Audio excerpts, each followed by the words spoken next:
It's English time! Hi, I'm Teacher Mitch. Come and join me as we learn English the easy way. Subscribe to my channel and hit the notification bell to keep updated with my latest uploads. Please also share and hit the like button if you appreciate my videos. Thank you! Kamusta kayo, Grade 8? Welcome to Quarter 2 of our English 8 learning journey. Alam kong excited na kayong matutunan ang inyong unang lesson. Kaya naman, magsimula na tayo. Our target learning competency for this video is evaluating persuasive texts. And here is the content of today's discussion. Facts versus opinions. This lesson equips you with the skills to assess persuasive text, a crucial ability in today's information-rich world.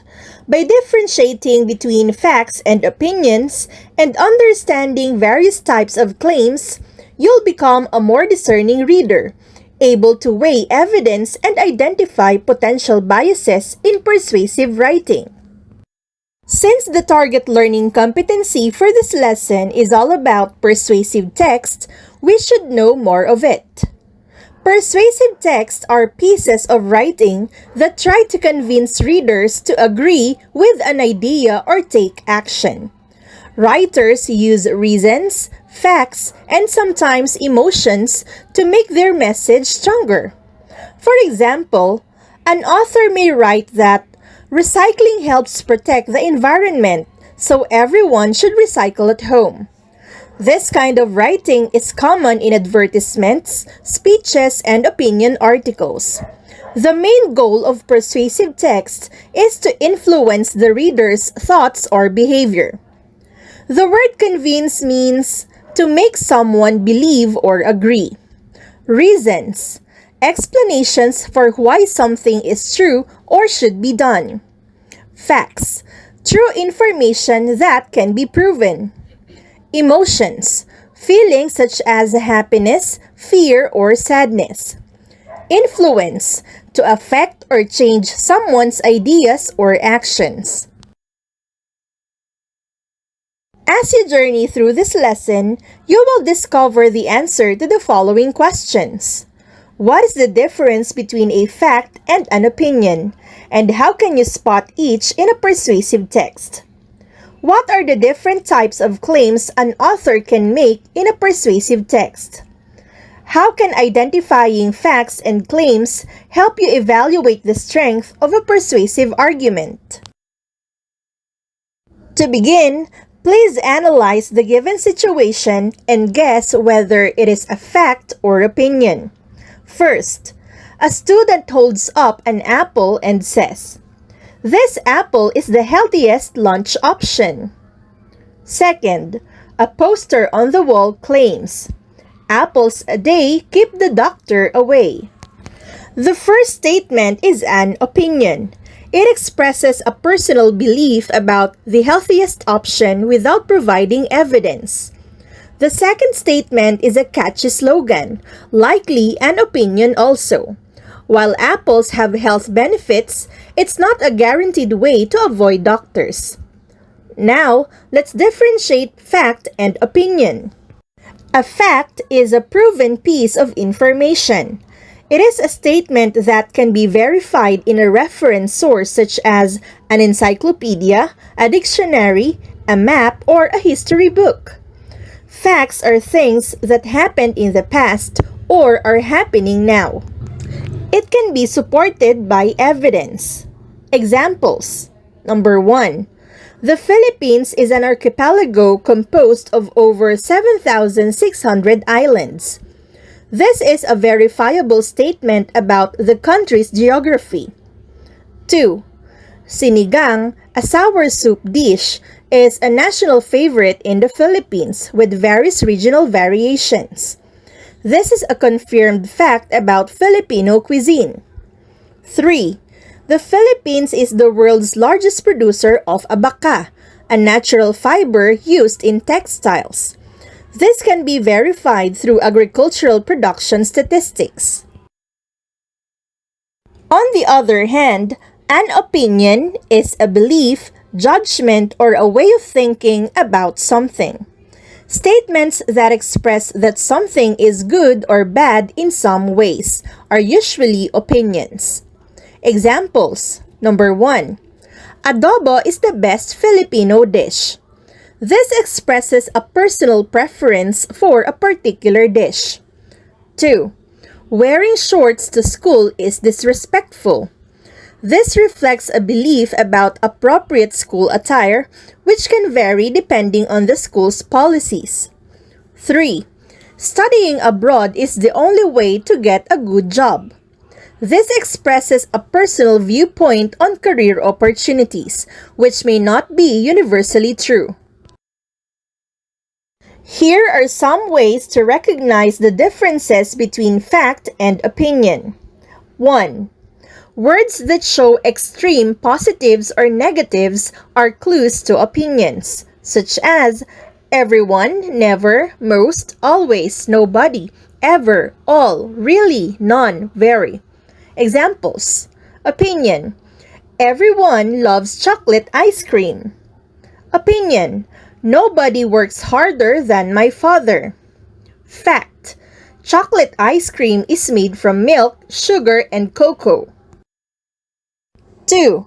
Descriptive words are subjective.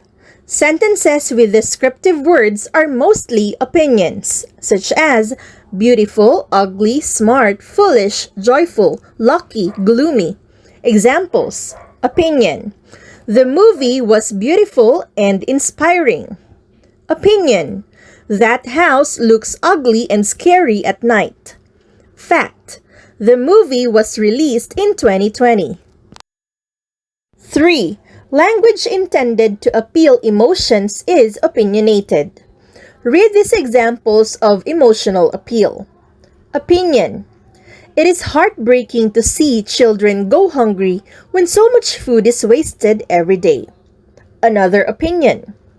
We must act now to save the poor animals suffering in overcrowded shelters. Fact. The shelter currently houses 150 dogs and cats. When reading text, it is important to know whether a statement is a fact or an opinion. To do this, we use different tools for verification. Verification means checking if the information is true and reliable. But we also have to take note that not all evidence is created equal. Following are the common types of tools for verification of facts and opinions using evidence. 1. Self-evidence. It refers to information that is easily accepted as true by most people because it is common knowledge. These are statements that everyone can readily agree on. For example, adobo is a popular Filipino dish. This is something readily believed by most Filipinos. 2. Anecdotal evidence. This type of evidence comes from personal stories or experiences used to support a claim. While it can be relatable, it may not apply universally because it is based on the experience of only one person.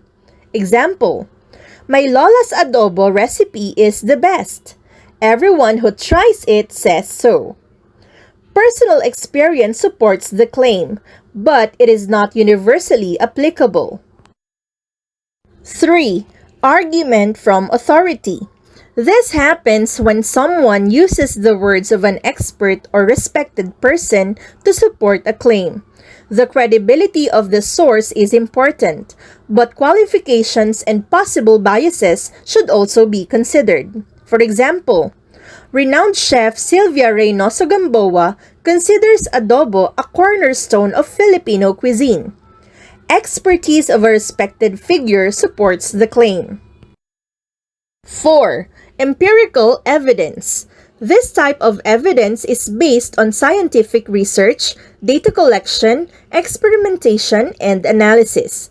It is considered the strongest form of evidence because it leads to reliable conclusions.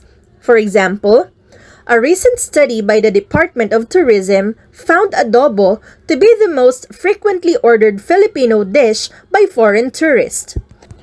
In here, data and research support the claim. Here is a summary of what we have just discussed. In table form, here are the types of evidence with corresponding definitions and examples for easier understanding. Argument from authority relies on the credibility of a respected source. Example, a historian claims Lapu-Lapu defeated Ferdinand Magellan at the Battle of Mactan. Self-evidence. Everyone agrees on this information without needing proof. Example, the national flag of the Philippines has 3 stars and a sun with 8 rays. Empirical evidence, based on scientific research or experimentation. Example, studies show that planting mangroves helps protect coastal areas from typhoons. Anecdotal evidence, a personal story or experience used to support a claim. Example, my family always celebrates Christmas Eve with a Noche Buena feast. Another anecdotal evidence, they are relatable but may not apply universally. Example, my lola's herbal remedy always cures my cough. It's a secret family recipe passed down for generations. Meanwhile, here is an example of persuasive text. Let's identify the facts and opinions, specifically the types of evidence present in the text. The title of this text is Why Schools Should Ban Junk Food in the Canteen. Unhealthy eating is one of the major reasons why many students feel weak and tired in school. Everyone knows that eating too much junk food is harmful to the body. Last year, I often bought chips and soft drinks during recess. I noticed that I felt sleepy in class and could not concentrate well. According to Dr. Ramon de la Cruz, a nutritionist, junk food contains high amounts of sugar and salt that may lead to obesity and heart problems if consumed regularly. A recent study by the World Health Organization or WHO showed that teenagers who eat fruits and vegetables daily perform better in school compared to those who regularly eat junk food. For these reasons, schools should remove junk food from their canteens and replace them with healthier options. By doing so, students will not only learn better, but also develop good eating habits that will last a lifetime. Now, here is a table showing statements that can be identified as either fact or opinion, together with their corresponding type of evidence. Let's begin by providing the textual evidence. Everyone knows that eating too much junk food is harmful to the body. It is an opinion. Type of evidence, self-evidence. I noticed that I felt sleepy in class and could not concentrate well. It is also an opinion. Anecdotal evidence. According to Dr. Ramon de la Cruz, a nutritionist, junk food contains high amounts of sugar and salt that may lead to obesity and heart problems if consumed regularly.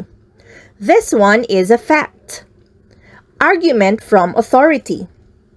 A recent study by the World Health Organization or WHO showed that teenagers who eat fruits and vegetables daily perform better in school compared to those who regularly eat junk food.